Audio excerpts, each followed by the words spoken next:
बिस्मिल्लाहिर्रहमानिर्रहीम। अस्सलाम वालेकुम स्टूडेंट्स। क्वेश्चन नंबर 8 सॉल्व करने जा रहे हैं हम। इसमें कह रहा है कि if tan theta is equal 4/3 and sin theta less than 0 find the values of other trigonometric functions at theta. तो स्टूडेंट्स आपको पता है कि ये 4 क्वाड्रेंट होते हैं। वो फर्स्ट में होता है ऑल पॉजिटिव, सेकंड में साइन एंड कोसिकेंट पॉजिटिव, और थर्ड में tan एंड कॉट, और लास्ट में कॉज एंड सीकेंट होता है। तो यहाँ पे स्टूडेंट्स वो कह रहे हैं कि tan 4/3, तो ये हमारे पास कौन से क्वाड्रेंट में आएगा? ये थर्ड क्वाड्रेंट में आएगा हमारे पास।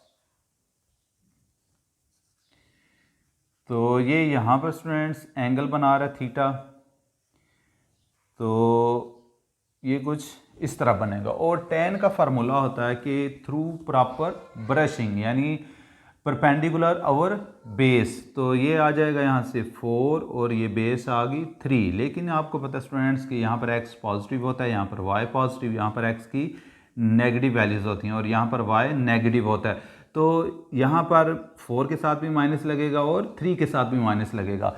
यहाँ पर स्टूडेंट माइनस क्यों नहीं लगा? उसकी वजह यह है कि लिखा हुआ कि tan थीटा इज इक्वल -4/-3 करो, तो ये माइनस माइनस के साथ क्रॉस हो जाएगा और ये 4/3 बच जाएगा, और इस वजह से यहाँ पर माइनस नहीं लिखा गया। तो अभी स्टूडेंट्स हम क्या करेंगे कि ये दो हमारे पास वैल्यूज़ हैं। थर्ड पहले हम क्या करेंगे, इसका हाइपोटेन्यूस फाइंड करेंगे और उसके बाद इसकी जो बाकी ट्रिगोनोमेट्रिक फंक्शंस हैं उनको फाइंड कर लेंगे। तो यहाँ पे हम यूज़ करेंगे पाइथागोरस थ्योरम। तो आपको पता होता है A square is equal base square plus perpendicular square. तो यहाँ पे स्टूडेंट्स बेस हमारे पास क्या बन रही है? -3, तो ये हो जाएगा -3 का स्क्वायर प्लस परपेंडिकुलर क्या आ रहा है? -4,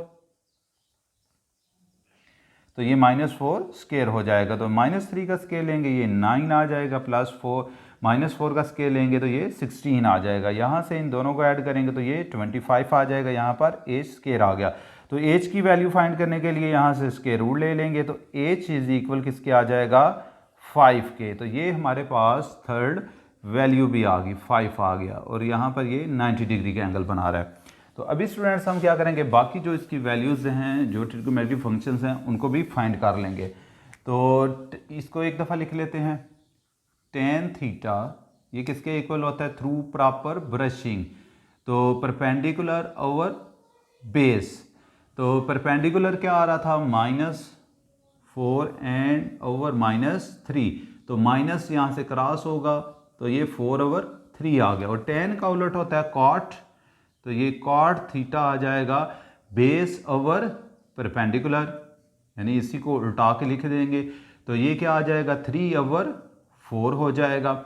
उसके बाद स्टूडेंट्स साइन, तो साइन थीटा ये होता है सम पीपल हैव, यानी परपेंडिकुलर ओवर हाइपोटेनियस। तो परपेंडिकुलर क्या आ रहा है इसमें? -4, और हाइपोटेनियस कितना आ रहा है? 5, तो ये -4/5 आ गया। साइन का उलट क्या होता है? साइन का उलट होता है कोसिकेन। तो कोसिकेन थीटा किसके इक्वल आ जाएगा? इसी को उल्टा लें, ये हो जाएगा हाइपोटेनियस ओवर परपेंडिकुलर, तो ये हो जाएगा -5/4 आ जाएगा। उसके बाद स्टूडेंट्स कॉस थीटा, अगर इसको देखें तो कॉस थीटा किसके इक्वल होता है? करली ब्राउन हेयर, यानी बेस ओवर हाइपोटेनियस। तो बेस इसमें स्टूडेंट्स क्या है? -3, और हाइपोटेनियस क्या आ रहा है? 5, तो ये आ गया -3/5। कॉस का उलट क्या होता है? Secant theta. तो सीकेंट के लिए क्या करेंगे कि इसको इसी को उल्टा लेंगे, ये हो जाएगा हाइपोटेनियस ओवर बेस, तो ये हो जाएगा -5/3। तो यही स्टूडेंट्स 6 ट्रिग्नोमेट्रिक रेशियो थी जो हमने फाइंड करनी थी। स्टूडेंट्स क्वेश्चन नंबर 9 इसमें कह रहे हैं if sine theta is equal -1/2 and terminal side of the angle is not in quadrant 3 find the values of tan theta, secant theta and cosecant theta. तो अगेन स्टूडेंट्स आपको पता है कि 4 quadrant, first में ऑल पॉजिटिव, सेकंड में sine and cosecant, third में tan and cot, and last में cos and secant positive होते हैं। इसमें कह रहा है कि ये जो साइन थीटा है ये जो इसकी एंगल बना रहा है वो किस में, थर्ड क्वाड्रेंट में नहीं है। अगर ये थर्ड में नहीं है तो ये फिर किस में होगा, 4 में होगा, क्योंकि फर्स्ट में तो सारे पॉजिटिव, सेकंड में साइन पॉजिटिव, अगर इसमें नहीं है तो ये किस में होगा, 4 क्वाड्रेंट में होगा। तो यहाँ पर स्टूडेंट्स थीटा यहाँ पर ये एंगल बना रहा है।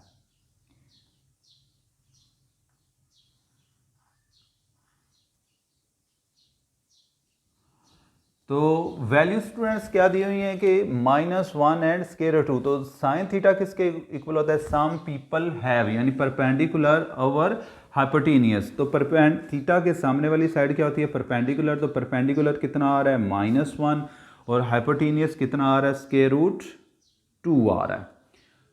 तो अभी स्टूडेंट्स हम क्या करेंगे कि पहले हमारे पास यहाँ पर बेस नहीं है, तो हम क्या करेंगे, इसकी पहले बेस फाइंड कर लेंगे। तो बेस फाइंड करने के लिए हम क्या करेंगे, पाइथागोरस थ्योरम यूज़ करेंगे। तो ये हो जाएगा h square is equal base square plus perpendicular square आ जाएगा। तो हाइपोटेनियस हमें कितना दिया हुआ, स्केयर-2। तो ये हो जाएगा स्केयर-2 whole square is equal base, ये तो हमने फाइंड करनी है तो ये सेम रहेगी, प्लस परपेंडिकुलर कितना दिया हुआ है, -1। तो ये हो जाएगा -1 होल स्केयर। यहाँ से स्टूडेंट्स ये स्केयर इसके रूट के साथ क्रॉस हुआ तो यहाँ से बच गया 2, और ये -1 का जब हम स्केयर लेंगे तो ये पॉजिटिव 1 आ जाएगा। जब ये इसको इस साइड पे मूव करेंगे तो ये हो जाएगा -1 इज इक्वल बेस स्केयर आ गया। तो 2 - 1 तो ये आ जाएगा 1 इज इक्वल बेस स्केयर। अभी क्या करेंगे, हमें b की वैल्यू फाइंड करनी है, तो हम क्या करेंगे, यहाँ से स्केयर रूट ले लेंगे। तो यहाँ से b इज इक्वल 1 आ जाएगा, यानी बेस हमारे पास क्या आ गई है, 1 आ गई है। तो अभी स्टूडेंट्स बाकी जो फंक्शंस हमें कह रहा है फाइंड करने के लिए, हम उनको फाइंड कर लेते हैं। तो स्टूडेंट्स साइन और हमने कोसिकेंट फाइंड करना, तो पहले हम इसको लिख लेते हैं। साइन थीटा ये होता है सम पीपल हैव, यानी परपेंडिकुलर ओवर हाइपोटेनियस। तो ये क्या आ जाएगा, -1 ओवर स्केयर-2 आ गया। तो साइन का उलट क्या होता है, कोसिकेंट थीटा। तो कोसिकेंट थीटा क्या होता है, हाइपोटेनियस ओवर परपेंडिकुलर, यानी इसी को उल्टा के लिख देते हैं। तो ये क्या आ जाएगा, -√2, नीचे 1 लिखने की ज़रूरत नहीं।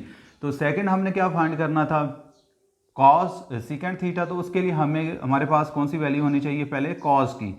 तो कॉस थीटा क्या होता है, कर्ली ब्राउन हेयर, यानी बेस ओवर हाइपोटेनियस।